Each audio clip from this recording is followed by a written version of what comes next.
Saya nama Muhammad Zamri bin Yaakob. Saya berniaga roti canai dah hampir 27 tahun dan tahun ini adalah tahun yang ke-27.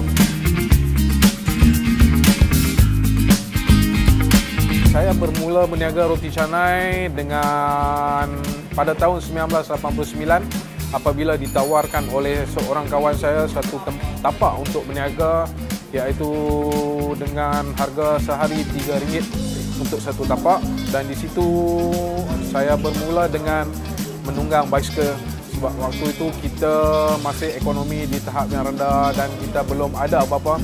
Jadi saya tanamkan satu cita-cita lah untuk menjadi seorang pembuat roti canai yang hebat dan terkenal.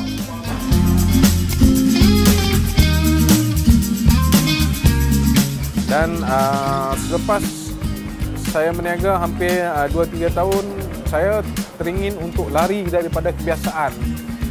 Maknanya lari daripada kebiasaan orang buat roti canai. Jadi dalam apa yang saya lihat dan saya perhatikan, saya nampak saya jumpa iaitu kita membakar roti canai, bukan menggoreng roti canai. Maknanya kita tidak menggunakan minyak dalam untuk menggoreng roti canai. Itu dinamanya bakar.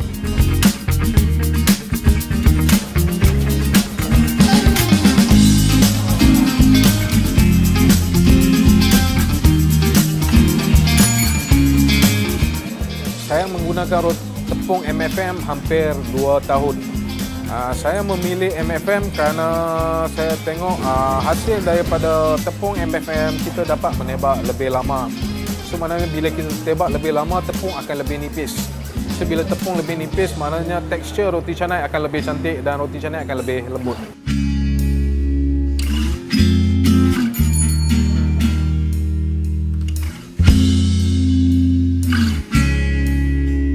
Setakat hari ini, selama saya berurusan dengan orang MFM, amat membanggakan lah.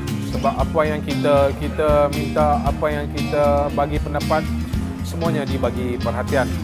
Dan order selalunya sharp, cantik, tepat pada masa.